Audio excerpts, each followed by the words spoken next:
Well, we knew it would happen, and now it's real. The Minnesota Vikings, they have released linebacker Eric Kendricks, saving $9.5 million in cap. 8 years out of UCLA, all with the Vikings, first team All-Pro in 2019. And it's a crime that he was just a one-time Pro Bowler. Are you kidding me? But it was a move that needed to be made. And I don't know if he necessarily lost a step, but maybe, man, you know what? Playing a 3-4 defense, you need some fast-ass linebackers. Wherever he plays next year, 2023, if it's a 4-3 base, maybe he can return to form and be a solid contributor. I'll always remember Vikings-Cowboys 2019, up 28-24, but needed a stop. 4th and 5 late in the fourth quarter. Dak Prescott with the pass to Zeke Elliott on the out route. And Kendricks, with everything he had, stretched his body out to force the pass breakup, turnover on downs to essentially seal the win. He's the greatest Vikings linebacker I've ever seen. I wish him the best. But now it's officially Brian Asamoah's season. Again, not a surprise here. Really excited for that. But this shows that Kwesi Adofo-Mensah is starting to put his stamp on this roster. Eric Kendricks, the first of what's expected to be quite a few fan favorites that won't be on the team next year in 2023. And this is the brutal side of the business. Professional sports with a salary cap, you can't keep everybody, not forever. And new defensive coordinator Brian Flores said that we're going to run a 3-4 base defense.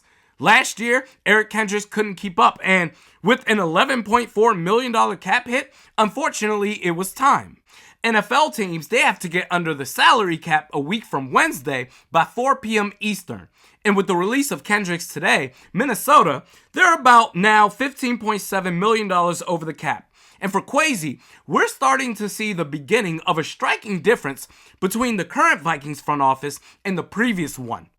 The biggest problem with the last regime, I would say, was keeping players longer than they should. Matt Khalil, for example, very nice rookie season, but every year after that proceeded to get worse and worse. It was so obvious in real time that he was a bust, but he was our first round pick. We can't give up on him. We have to see this through. Why?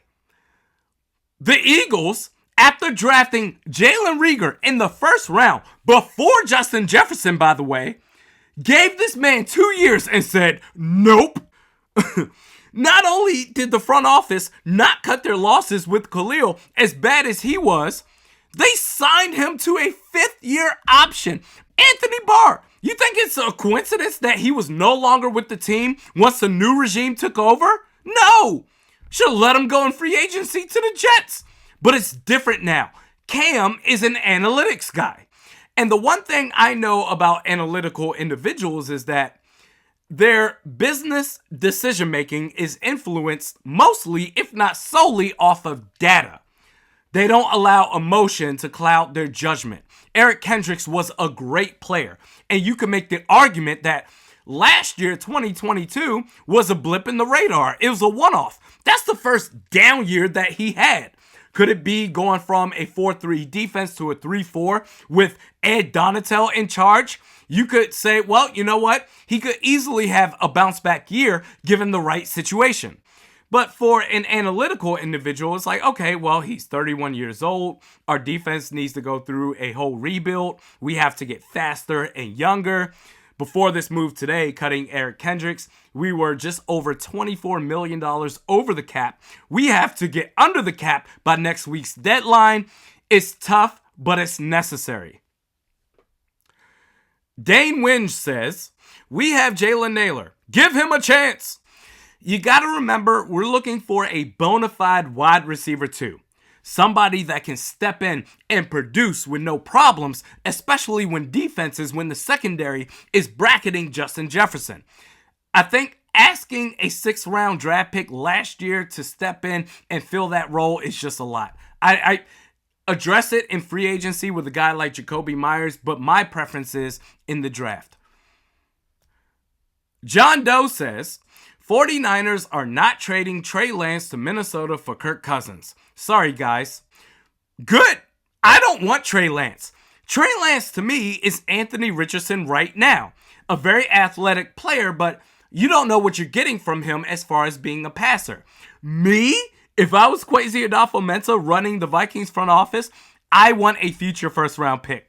2024 to be exact. Because if you're the Niners, you've been so close to winning a championship in recent years that it's got to be eating you alive.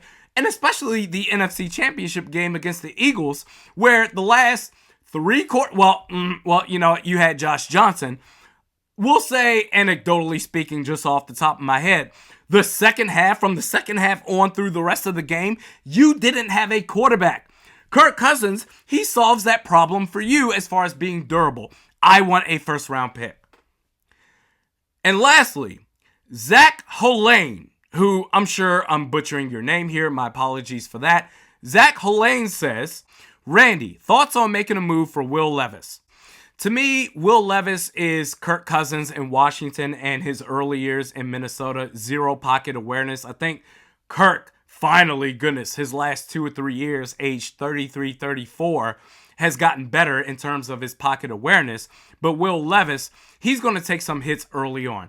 And you got to imagine, not only does he have to work on that, but you're going to have to trade up for the guy the way that all the mock drafts are trending right now. Not to say it's gospel, but you're going to have to trade up for this guy.